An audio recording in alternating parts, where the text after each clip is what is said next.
നമസ്കാരം പ്രേക്ഷകരെ, വലിയ സ്നേഹ നമസ്കാരം. നോക്കൂ, പലരും എൻ്റെ അടുത്ത് വ്യക്തിപരമായിട്ടും അല്ലാതെയുമായിട്ടൊക്കെ ഒരുപാട് ആളുകൾ ഇപ്പോൾ ചോദിച്ചു കൊണ്ടിരിക്കുന്ന ഒരു ചോദ്യമാണ്, എന്ത് പറ്റി ബൈജു ചേട്ടാ, നമ്മുടെ മാതൃപ്രസ്ഥാനമായിട്ടുള്ള സംഘത്തിൽ നിന്ന് വിട്ടുപോയോ? നമ്മുടെ ഹിന്ദു സംഘടനകളെയൊക്കെ എന്താണ് ഇത്ര നഖശിഖാന്തം വിമർശിക്കുന്നത് എന്നൊക്കെ വലിയൊരു ചോദ്യം ഇപ്പോൾ ഈ അടുത്ത് ഞാൻ അത്തരത്തിലൊരു വിമർശനം ഉന്നയിച്ചത് കൊണ്ട് തന്നെ കൃത്യമായിട്ടും കേൾക്കുകയാണ്. മാത്രമല്ല, അന്തർരാഷ്ട്രീയ ഹിന്ദു പരിഷത്ത് എന്ന് പറയുന്ന ഡോക്ടർ പ്രവീൺ ഭായ് തൊഗാഡിയ ജി, അദ്ദേഹത്തിന്റെ സംഘടനയിൽ ചേർന്നതോടുകൂടി ഞങ്ങളെ എല്ലാവരെയും മറന്നോ, എന്തിനാണ് ഇത്ര പക അല്ലെങ്കിൽ എന്തിനാണ് ഇത്ര ദേഷ്യം എന്നൊക്കെ ചോദിക്കുന്ന ഒരുപാട് ആളുകളുണ്ട്. അവരോടൊക്കെ എനിക്ക് ഒരു ഉത്തരമേ ഉള്ളൂ.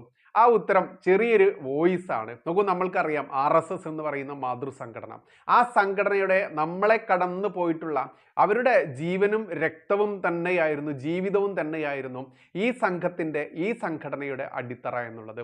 അത്തരത്തിൽ ജീവിതവും രക്തവും ആരോഗ്യവും നൽകിയ അത്തരത്തിൽ ഒരുപാട് ആളുകൾ ഇന്ന് നമ്മളെ ബന്ധപ്പെടാറുണ്ട്. ആ വീഡിയോ പബ്ലിഷ് ചെയ്തതോടുകൂടി രണ്ട് കാര്യമാണ് സംഭവിച്ചത്. ഒന്ന്, ഇത്തരത്തിലുള്ള പഴയകാല പ്രവർത്തകർ, അത് ആൺ പെൺ വ്യത്യാസമില്ലാതെ അവരുടെ ഒരു മകന്റെ പ്രായം പോലും ഇല്ലാത്ത എൻ്റെ അടുത്ത് ബൈജു ഏട്ട എന്നും വിളിച്ചുകൊണ്ട് എനിക്ക് വോയിസുകൾ ചെയ്യുക, കോളുകൾ ചെയ്യുന്ന പഴയകാല പ്രവർത്തകർ, അത് ഒരു ഇഞ്ച് നടക്കാൻ പോലും ആവതില്ലാത്ത പഴയകാല പ്രവർത്തകർ, ഒരുപാട് രോഗങ്ങളാൽ അവശത കൊണ്ട് ജീവിച്ച് എങ്ങനെയെങ്കിലും ഒന്ന് എടുത്താൽ മതി ഭഗവാനെ എന്ന് പ്രാർത്ഥിച്ചുകൊണ്ട് കുഴിയിലേക്ക് കാലും നീട്ടിയിരിക്കുന്ന എന്ന് നമ്മൾ പറയാറില്ലേ, അത്തരത്തിലുള്ള പ്രവർത്തകർ. നോക്കൂ, ഇവരുടെയൊക്കെ ജീവിതമായിരുന്നു, വിയർപ്പായിരുന്നു, രക്തമായിരുന്നു നമ്മുടെ മാതൃസംഘടനയുടെ അടിത്തറ എന്നുള്ളത്.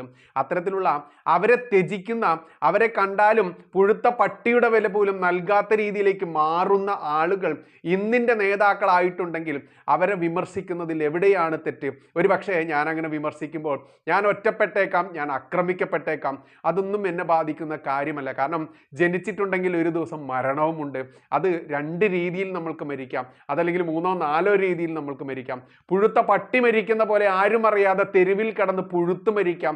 അതല്ലെങ്കിൽ ധീരയോദ്ധാവായിക്കൊണ്ട് അയാൾ പറഞ്ഞതിൽ കുറച്ചെങ്കിലും കഴമ്പുണ്ടായിരുന്നു എന്ന് എന്നെ കേൾക്കുന്ന ഒരാളെങ്കിലും എന്നെ കുറിച്ച് ചിന്തിക്കുന്ന ആ രീതിയിൽ ധീരയോദ്ധാവായിട്ട് മരിക്കാം. ഇനി മറ്റൊരു രീതിയുണ്ട്, ഒന്നിലും പെടാതെ സുഖിയനായിട്ടും അതല്ലെങ്കിൽ ഒന്നും വിമർശിക്കാതെയും ഒരു വാക്ക് പറയാതെ ഇത്തരത്തിൽ ജീവിച്ച് മരിക്കുന്ന, എല്ലാവരെയും സുഖിപ്പിച്ച് അടിമയായി ജീവിച്ച് മരിക്കുന്ന ഒരു കൂട്ടർ. അത്തരത്തിൽ ഒരുപാട് കൂട്ടരെ നമ്മൾക്ക് ഇത്തരത്തിൽ ഡിഫൈൻ ചെയ്യാം. എന്തായാലും അക്കൂട്ടത്തിൽ ഞാൻ ധീരനായിട്ട് തന്നെ മരിക്കാൻ തയ്യാറാണ്. അതുകൊണ്ട് തന്നെ എന്നെ മരണം എന്നുള്ള, അതല്ലെങ്കിൽ ഭയം എന്ന് പറയുന്ന ആ സാധനം എന്നെ ഇത്രയും നാൾ ഗ്രസിച്ചിട്ടില്ല.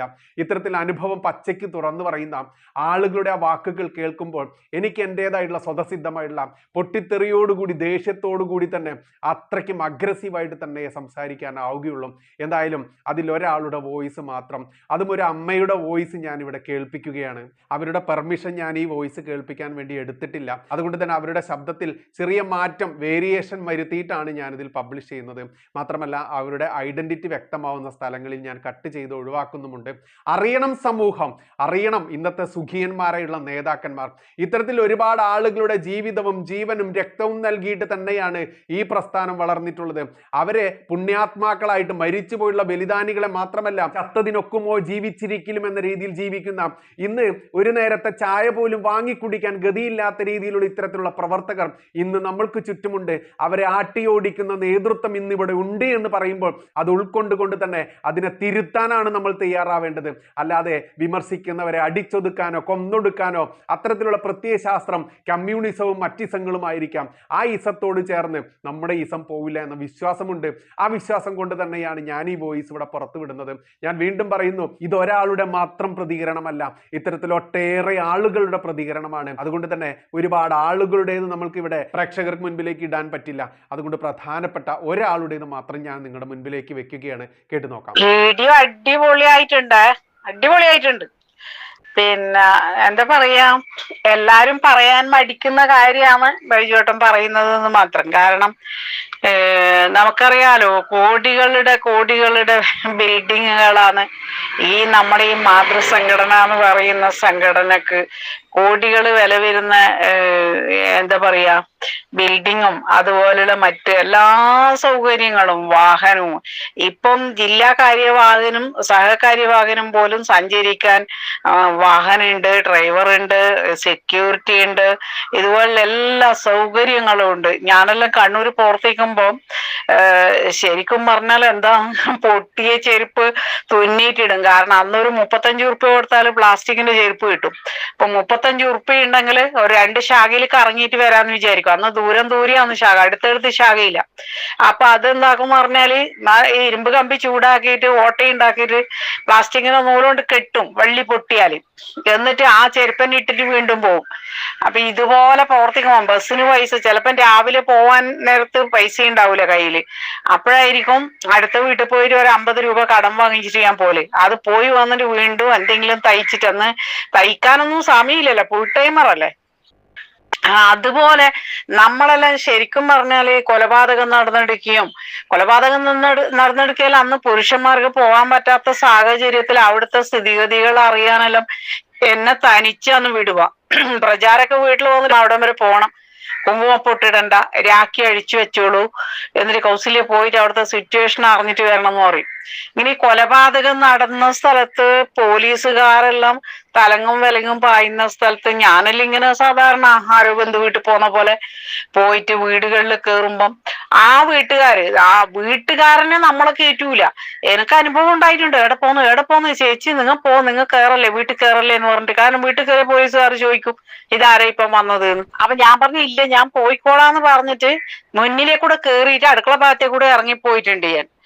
അപ്പോ അങ്ങനെ ഞാൻ പറയുന്നു. ഇപ്പൊന്ന് പറഞ്ഞാൽ എന്താ, സെക്യൂരിറ്റി, കാറ്, AC, എല്ലാ സുഖ സൗകര്യങ്ങളും കൊടുക്കും. പക്ഷെ ഈ പ്രസ്ഥാനത്തിന് വേണ്ടിയിട്ട് ഒരുപാട് കഷ്ടപ്പെട്ട് പ്രവർത്തിച്ച് അവസാനം കുറച്ച് പ്രായമാകുമ്പം വീട്ടിൽ പോയി ആരും ഇല്ലാത്ത അവസ്ഥയിൽ അച്ഛനും അമ്മേനെല്ലാം നോക്കി അവിടെ ഒരു കല്യാണം കഴിച്ച് ജീവിക്കുന്ന സമയത്ത് അയാള് ജീവിത വഴിമുട്ടി നിൽക്കുന്ന ഒരവസ്ഥ. കാരണം അയാൾക്ക് ജോലിയില്ല, കൂലിയില്ല, എന്തെങ്കിലും ചെയ്താല് അത് കഷ്ടത്തില്. ഇങ്ങനത്തെ എത്ര പ്രചാരകന്മാരുണ്ട് എന്നറിയോ ബൈജു ഏട്ടാ? എനിക്കറിയുന്ന തന്നെ കുറെ ആൾക്കാരുണ്ട്. ഇപ്പൊ എന്റെ അവസ്ഥ, ഞാനെല്ലാം 18 വയസ്സിൽ OTC കഴിഞ്ഞാണ്. 12 വർഷം ഫുൾ ടൈമർ ആയിരുന്നു കണ്ണൂർ ജില്ലയിൽ. അന്ന് ഫുൾ ടൈമർ എന്ന് പറഞ്ഞിട്ട് നമുക്കൊരു ബസ്സിന് പോകാനുള്ള പൈസ വരെ ഉണ്ടാവൂല. ഒരു ബ്ലൗസ് അടിച്ചിട്ട് അന്ന് 30 ഉറുപ്പ്യ അങ്ങനെ എന്തോ കിട്ടും, ഒരു 20 ഉറുപ്പ്യ 30 രൂപ വരെ കിട്ടും. അത് അടിക്കാൻ സമയമില്ലല്ലോ. വന്നിട്ട് ഒരു ബ്ലൗസ് അടിച്ച് പൈസ കിട്ടി അതും കൊണ്ട് അടുത്ത സ്ഥലത്തേക്ക് പോകും. അങ്ങനെയാണ് നമ്മളെല്ലാം പിന്നെ അന്ന് പ്രവർത്തിച്ചത്. 31 വയസ്സായി എന്റെ കല്യാണം കഴിയുമ്പോ. അതെന്നെ കല്യാണം വേണ്ടാന്ന് പറഞ്ഞ അവസാനം എല്ലാരും കൂടി നിർബന്ധിച്ചിട്ടൊരു കല്യാണം നടത്തിയതാണ്. ഇപ്പൊ ഇതുപോലെ പ്രവർത്തിച്ച അവസാനം നമുക്കൊക്കെ എന്താണ്, ഇന്നിപ്പോ നമ്മളെ ആരും അറിയില്ല. പഴയ കുറച്ച് പ്രചാരകന്മാർക്കൊക്കെ അറിയാം എന്തായിരുന്നു കുടുംബം എന്താന്ന്, ഞാൻ എന്താന്നല്ലോ. ഇപ്പൊ ആർക്കറിയാം? നമ്മളെ ആർക്കും അറിയോ? ആർക്കും വിലയുണ്ട്? നമുക്ക് നമ്മുടെ ജീവിതത്തിന് എന്ത് വഴിയുണ്ട്? ഒന്നുമില്ല. ആരാ എന്താ ചെയ്തു തരിക? ഇത്രയും വർഷമായിട്ട് സമിതിക്ക് വേണ്ടി കഷ്ടപ്പെട്ട ഒരു സംഘടനാ പ്രവർത്തകയാണ്. അതുകൊണ്ട് ഇനി അങ്ങോട്ട് പ്രവർത്തിച്ചില്ല. എല്ലാ മാസവും ഒരു 5000 രൂപയെങ്കിലും വെച്ചിട്ട് കൊടുത്തിട്ട് ശാരീരികമായ ബുദ്ധിമുട്ടുണ്ട്, അതുകൊണ്ട് ഒരു മരുന്ന് വാങ്ങിക്കാനുള്ള പൈസയെങ്കിലും നിങ്ങൾ കൊടുക്കണം എന്ന് പറഞ്ഞു. എനിക്ക് ഇന്നേ വരെ ഒരാൾ 5000 തന്നിട്ടില്ല. എന്നാ പ്രചരണം നടത്തുകയും ചെയ്യും. 5000 ഉറുപ്പ്യ വെച്ചൊരു മാസത്തിൽ കൊടുക്കുന്നുണ്ടെന്നാണ് ഇവർ പറഞ്ഞു വരുത്തിയത്. എനിക്ക് ഇന്ന് വരെ 5000 ഉറുപ്പ്യം തന്നിട്ടില്ല. ഒന്ന് അവരോട് ചോദിക്കണം എന്ന് പറഞ്ഞിട്ടുണ്ട്. ചോദിച്ചോ എന്നൊക്കെ അറിയില്ല. എനിക്ക് വേണ്ട, അവർ തന്നാലും എനിക്ക് വേണ്ട. അപ്പോ അതാ പറഞ്ഞ നമുക്ക് സംഘടനയുണ്ട്. ഇതേമാതിരി ഈ സംഘടനക്ക് എതിരായിട്ട് ഭയങ്കര ഘോരം പ്രസംഗിക്കുന്ന ഒരാളുണ്ട് കോഴിക്കോട്, ബാലകൃഷ്ണൻ എക്സ് പ്രചാരകാണ്. എനിക്ക് ഇടയ്ക്ക് മെസ്സേജെല്ലാം ഇടും. പക്ഷെ ഞാനൊന്നിനും പ്രതികരിക്കാറില്ല. കാരണം നമ്മൾ മരുന്ന് കിടന്ന് തുപ്പിയാൽ നമ്മളെ മേത്തന്നെ വീഴൂ. അതുകൊണ്ട് അയാൾ പറയുന്നതെല്ലാം കാര്യമാണെന്ന് എനിക്കറിയാം. പക്ഷെ ഞാൻ പ്രതികരിക്കാറില്ല, ഒന്നും പറയാറില്ല മറുപടി. അതുകൊണ്ട് ചില ആൾക്കാർക്ക് ഇപ്പം നമ്മള് കാര്യാലയത്തിലെല്ലാം പോയി കഴിഞ്ഞാൽ നമ്മളെ പഴയ ഇപ്പൊ ഹരിയേട്ടൻ ഉണ്ടാവും, ഞാൻ ഹരിയേട്ടനെ കാണാൻ പോവായിരുന്നു, പുരുഷേട്ടനെ കാണാൻ പോവായിരുന്നു. പിന്നെ അങ്ങനെ പഴയ ആൾക്കാരുണ്ടാവുമ്പോ ഞാൻ പോവായിരുന്നു. അപ്പൊ ചില ആൾക്കാരുണ്ടാവുമല്ലോ നമ്മളെ നേരിട്ട് അത്ര പരിചയമൊന്നും ഇല്ലാത്ത ആൾക്കാർ. ഇതേതാണ് ഈ അവതാരം എന്നുള്ള ഭാവത്തിലാ നമ്മളെ നോക്കല്. ഈശ്വര, ഞാൻ വിചാരിക്കും അമ്മ കാര്യാലയം പണിയുമ്പം അന്ന് ഒരു ഒരു പെണ്ണുങ്ങളെ പണിക്കൂലി എനിക്ക് തോന്നുന്നു കൂലിപ്പണിക്ക് പോകുന്നവര് ഒരു ദിവസത്തെ കൂലി എന്ന് പറയുന്നത് 50 രൂപയാണ്. അപ്പൊ എല്ലാവരും ഒരു ദിവസത്തെ വേതനം കൊടുക്കണം എന്നൊരു ഇത് ശാഖയിൽ പറഞ്ഞ സമയത്ത് ഞാൻ ചെറുതാണ് അന്നേരം, 10-16 വയസ്സിന് ഉണ്ടോന്ന് എനിക്ക് സംശയമാണ്. അന്ന് ഞാൻ 50 രൂപ കൊടുത്തിട്ടുണ്ട് ആ കാര്യാലയം പണി. അന്നത്തെ 50 രൂപ എന്റെ വില എന്തായിരിക്കും? അപ്പോ നമ്മളെ ഒരു തുള്ളി വിയർപ്പെങ്കിലും ആ ഓഫീസിനുണ്ട്. പക്ഷെ നമ്മളതിൽ കാണുമ്പം ഇപ്പോഴത്തെ ആളുകള് ഇപ്പം വന്ന് സൂഹിക്കാൻ വേണ്ടി ഇപ്പം വന്ന് കയറിയ ആൾക്കാർക്ക് നമ്മളേലും കാണുമ്പോ ഇതേതാമത്തെ ഈ അവതാരം എന്നുള്ള രൂപത്തിലാണ്. ഒരു പ്രാവശ്യം കരയിലത്ത് പോലെ എനിക്ക് ഭയങ്കര ഒരു വിഷമമുണ്ടായി. കാരണം ഈ PV എന്തോ മേനോനില്ലേ ആലുവയിലെത്ത് നമ്മൾ സംഘചാലകനായിരുന്നേ, അയാളെല്ലാം വലിയ പ്രൗഢിയും ഇതെല്ലാം ഉള്ള ഒരു വലിയ മനുഷ്യനാണല്ല. അപ്പൊ ഈ ഭാസ്കര്യത്തിന് തറക്കല്ലിടുന്ന ദിവസം പുരുഷേട്ടൻ വന്ന് കത്തെല്ലാം തന്നിട്ട് ക്ഷണിച്ചിട്ടുണ്ടായിരുന്നു ഞങ്ങളെ രണ്ടാളും. ഞങ്ങള് അവിടെ പോയ സമയത്ത് 1-2 വേദനിക്കുന്ന അനുഭവങ്ങൾ ഉണ്ടായി. അതിനുശേഷം അതുമാതിരി നമ്മള് ഈ കല്ലിടൽ കർമ്മെല്ലാം കഴിഞ്ഞ് നമ്മളിങ്ങനെ അവിടെ നിൽക്കുന്ന സമയത്ത് ഈ മുരളിയേട്ടൻ വന്നു, BJPന്റെ മുരളിയേട്ടനെ നേരിട്ട് ഞാൻ പരിചയമില്ല. പക്ഷെ ഈ മുരളിയേട്ടന്റെ ഒരു അനുജനുണ്ട്, വിനോദ് മാഷ്. ഈ വിനോദ മാഷിന് ആദ്യമായിട്ട് ജോലി കിട്ടിയത് ഞങ്ങൾ അടുത്തൊരു സ്ഥലത്ത്. അടുത്ത് പറഞ്ഞാൽ കുറേ നടക്കണം കേട്ടോ, അവിടുന്ന് സ്കൂളിലേക്ക് പോകണമെങ്കിൽ ഒരുപാട് നടക്കണം. പക്ഷെ അവിടെ ജോലി കിട്ടിയ സമയത്ത് അന്ന് ആര് വന്നാലും ഞങ്ങളെ വീട്ടിലാണ് വരിക. ആര് വന്നാലും ഞങ്ങളെ വീട്ടിലാണ് വന്ന് താമസിക്കുക. ഏട്ടൻ താലൂക്ക് അരിവാഗ്, അനിയൻ മുകേഷ്, ഞാൻ സേവികാസ്. ഞാൻ അന്ന് സേവികാസം ഇതിന്റെ ആയിട്ടില്ല കേട്ടോ, OTC കഴിഞ്ഞിട്ടില്ല. അപ്പൊ വീട്ടിലാണ് വരുക എല്ലാരും. അന്ന് ഈ വിനോദ് മാഷ് മാസങ്ങളോളം ഞങ്ങളെ വീട്ടിൽ അന്ന് വാടക താമസിക്കുന്ന ബിൽഡിങ്ങും അങ്ങനെയൊന്നും ഇല്ല സ്കൂളിന്റെ അടുത്തൊന്നും. അപ്പൊ ഇയാള് ക്ലാസ് കഴിഞ്ഞ് ഞങ്ങളെ വീട്ടിൽ വന്ന് താമസിക്കും. രാവിലെ ഞങ്ങളെ വീട്ടിൽ നിന്ന് പോകും. അങ്ങനെ ഇവരെ അമ്മയും പെങ്ങളും എല്ലാം നമ്മളെ വീട്ടിൽ വന്ന് താമസിച്ചിട്ടുണ്ട്. മുരളിയേട്ടനാ നേരിട്ട് നമ്മളെ പരിചയപ്പെട്ടിരുന്നില്ല, ഉള്ള കാര്യം ഉള്ളതുപോലെ പറയണ്ടേ. അപ്പോ വിനോദ് മാഷ് അവിടെയുള്ള സമയത്താണ് ഞാൻ OTCക്ക് പോയത്. അവിടെ ജോലി ചെയ്യുന്ന സമയത്താണ് ഞാൻ വീട്ടിലുണ്ടാകുന്ന സമയത്തല്ല, അവിടെ നിന്ന് വേറൊരു സ്കൂളിലേക്ക് മാറ്റം കിട്ടി. ഞങ്ങള് വീട്ടിൽ നിന്ന് പോയി വേറൊരു സ്ഥലത്ത്. അപ്പൊ എന്തായാലും അവിടെ പയ്യന്നൂരിന്റെ ഭാഗത്തുണ്ടാകുമ്പോഴാണ് ഞാൻ OTCക്ക് പോയത്. അപ്പൊ ഈ മുരളിയേട്ടൻ ഇങ്ങനെ ആരൊക്കെയായിട്ട് വർത്താനം പറഞ്ഞിങ്ങനെ വരുന്നുണ്ട്. അപ്പൊ ഞാൻ മുന്നിലേക്ക് പോയി. കാരണം എനിക്ക് നേരിട്ട് അറിയാത്ത പരിചയമില്ലാത്ത ആളാണല്ലോ. മുരളിയേട്ടനെ നമുക്കറിയാം, മുരളിയേട്ടനെ എന്നെ അറിയില്ലല്ലോ. അപ്പൊ ഞാൻ മുരളിയേട്ടൻ വരുന്നുണ്ട് പറഞ്ഞിട്ട് ഞങ്ങള് മുമ്പോട്ട് പോയി. നമസ്തേ എന്ന് പറഞ്ഞു. അപ്പൊ ഇയാളിങ്ങനെ ഒരു വളിച്ച ചിരിയാണ്. അതുകൊണ്ട് ഞാൻ പറഞ്ഞു ഞാൻ കണ്ണൂരാന്ന് പറഞ്ഞു. ഇപ്പൊ കണ്ണൂരാന്ന് പറയുമ്പോ കണ്ണൂരാണല്ലോ മുരളിയേട്ടൻ. ഇപ്പൊ കണ്ണൂരാണ് അതെയോ, എന്നാ കണ്ണൂർ എവിടെയാണെന്ന് ഒരു ചോദ്യം ചോദിക്കില്ലേ ബൈജുവേട്ടൻ? ഞാനത് പ്രതീക്ഷിച്ചു. ഇയാളിങ്ങനെ കേൾക്കാത്ത മാതിരി ഒരു പോക്ക് പോയി. അതിനുശേഷം ഞാൻ വേറെ ഏത് പരിപാടിക്ക് പോയാലും ഈ മുരളിയേട്ടൻ്റെ അടുത്ത് പോവോ സംസാരിക്കോ ഒന്നും ചെയ്യാറില്ല. എന്തിനാ നമ്മൾ ഇവരെല്ലാം ഇങ്ങനെ വണങ്ങാൻ പോകുന്നത്? അതേ അനുഭവം തന്നെ ഈ സുരേന്ദ്രേട്ടൻ്റെ അടുക്കുന്നത് എനിക്ക് ഉണ്ടായിട്ടുണ്ട്. സുരേന്ദ്രേട്ടൻ കാസർഗോഡ് മണ്ഡലത്തിന്റെ സ്ഥാനാർത്ഥിയായി മത്സരിച്ച സമയത്ത് ഇവരെ മുന്നിൽ പോകുന്ന വണ്ടിയിൽ 24 മണിക്കൂർ എന്ന് പറഞ്ഞ പോലെ അന്ന് ഞാൻ ഫുൾ ടൈം വീട്ടിലല്ല, വേറെ ഓരോ സ്ഥലത്താണ് താമസിക്കുക. അതിന്റെ ഇവരെ ഈ തെരഞ്ഞെടുപ്പ് പ്രചരണത്തിന് ഞാനുണ്ടായിരുന്നു. അനൗൺസ്മെന്റ്, പ്രസംഗം, ഞാൻ അന്നേരമെല്ലാം നല്ലോണം അനൗൺസ്മെന്റ് ചെയ്യായിരുന്നു. സ്ത്രീകൾ അന്നേരം അനൗൺസ്മെന്റ് ചെയ്യാറേ ഇല്ല. അതിനുശേഷമാണ് അവിടെ ആദ്യം മാർക്സിസ്റ്റ് പാർട്ടി തുടങ്ങി, പിന്നെ കോൺഗ്രസ് പാർട്ടി തുടങ്ങി. ഞാനാണ് ആദ്യം അവിടെ സ്ത്രീകള് അനൗൺസ്മെന്റ് ചെയ്തത്. അപ്പൊ അങ്ങനെ എല്ലാത്തിനും മുന്നിൽ ഇപ്പൊ സുരേന്ദ്രേട്ടൻ വരുന്നതിന് മുമ്പേയുള്ള വണ്ടിയിൽ ഞാനുണ്ടാവും. ഞാൻ പോയി സംസാരിച്ച് പോയെടുക്കായിരിക്കും സുരേന്ദ്രേട്ടൻ വന്ന് സംസാരിക്കില്ല. അപ്പൊ മിക്കവാറും തുടങ്ങുന്ന സമയത്ത് അങ്ങനെയൊക്കെ ഞങ്ങൾക്ക് ഉദ്ഘാടനത്തിനൊക്കെ ഞങ്ങൾ ഒരേ വേദിയിൽ ഉണ്ടാവുമല്ലോ. അപ്പൊ സുരേന്ദ്രേട്ടൻ നല്ല പരിചയമുണ്ട്.